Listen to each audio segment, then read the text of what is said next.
Okay, welcome to part 4. And I hope that you stay with me to do the exercise at the end here, which will be a short video clip. I'm not sure what it'll be yet. I'll just find something on YouTube really fast. And I would like you all to participate, if you want to, and write a short paragraph or two as a comment. Leave it in the comment in the video.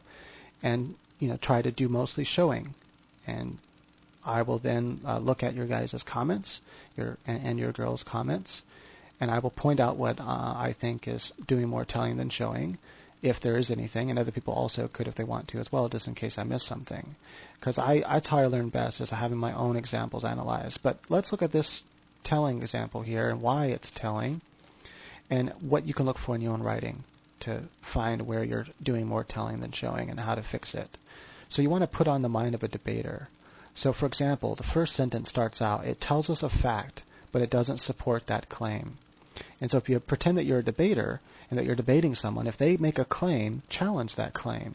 Challenge every claim, every sentence in your writing, and then you'll start picking this stuff out. And also look for weak verbs like was and felt and had and did and doing and found and stuff like that. All the kids knew that Lucinda was the meanest kid in the 3rd grade. She was prissy and cute. She wore bows in her hair and shiny black shoes, and she thought that meant that she could get away with anything. So, challenge it. How do we know that all the kids knew Lucinda was the meanest kid in the 3rd grade? You haven't qualified that yet, author. You haven't shown us any evidence that the kids knew that Lucinda was the meanest kid. We don't even know if Lucinda is mean. You're just expecting us to take your word for it. Oh, well, Lucinda's mean. Just believe me because I told you so. I don't want to. I was going to give a religious example, but I won't.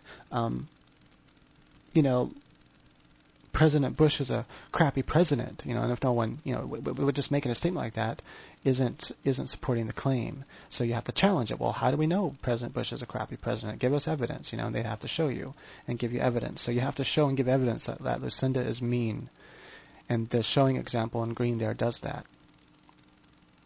Also, when you say that someone was prissy, you want to show that she's prissy because that's another factual statement. You don't have to actually show she's cute. It's usually enough just to say, that's fine. There are times you want to tell, and you don't have to show a scene where she's cute, but you could have like a small scene where someone comes up and goes, man, isn't she just so cute? I swear all the guys want her, or something like that. She wore bows in her hair and shiny black shoes. You can't really challenge that because it's just a solid detail. How do we know she wore? Well, you have to accept things that you're reading a story. But so we can't tackle that further. We can't reduce it more. It is already solid detail. And it describes kind of her personality. It's actually kind of backing up her prissiness. And so if you said that someone dressed sharply, you want to show that they dressed sharply. Like he wore a nice Armani suit and a flashy tie and shiny shoes.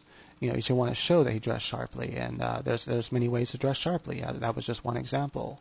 He dressed like a poor person. You want to show things like that. How do we know he dressed like a poor person?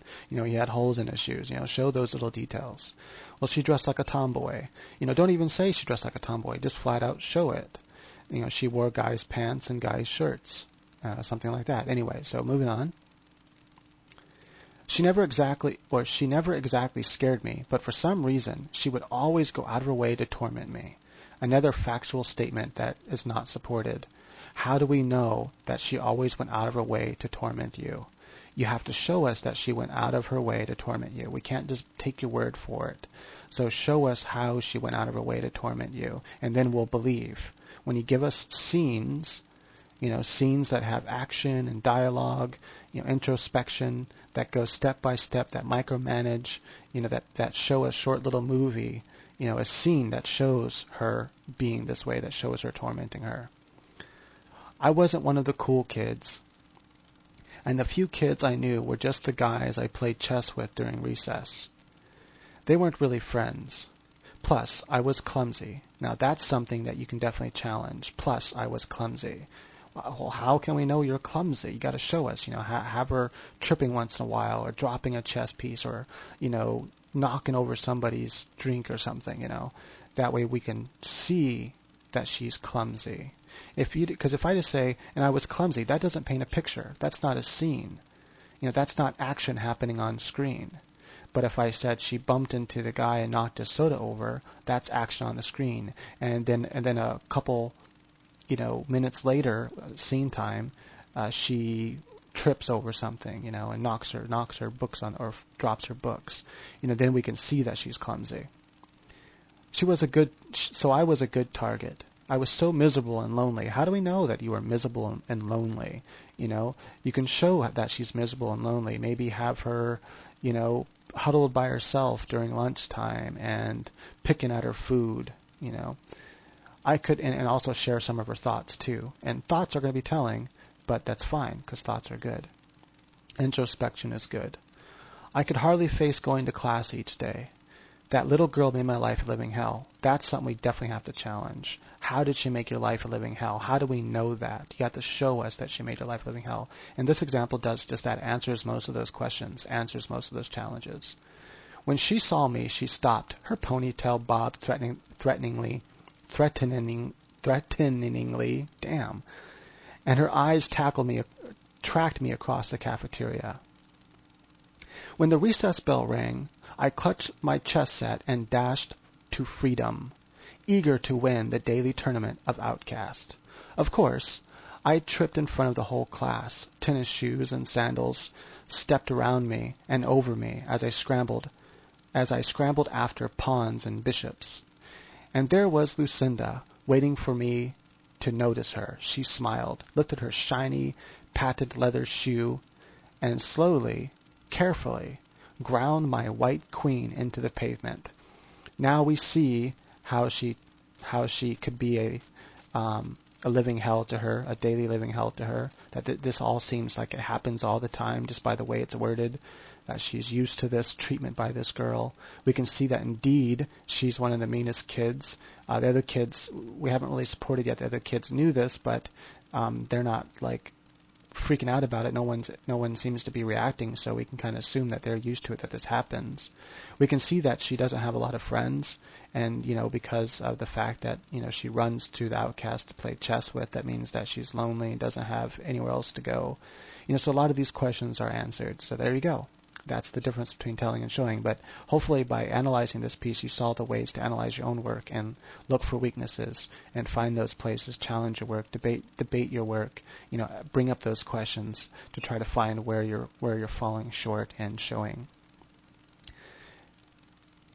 And of course, this could be extended even more to show how she's lonely and stuff and miserable. I recommend reading this page though.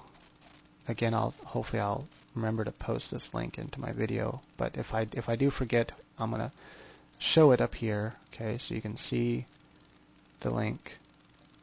Push pause and just write it down just in case I forget. Maybe someone will remind me if I do. Okay, so there you go. That's that. Maybe I should save this just in case. I'll do that real quick.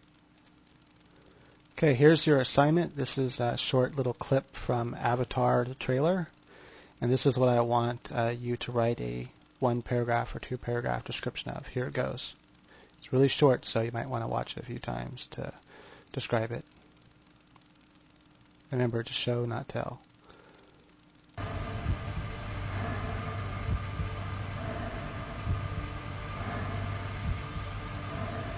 This is great. Okay, so that's it. That's what I want you to describe. Or you can do this one. Okay, if you prefer, you could do the paragraph on this little short scene.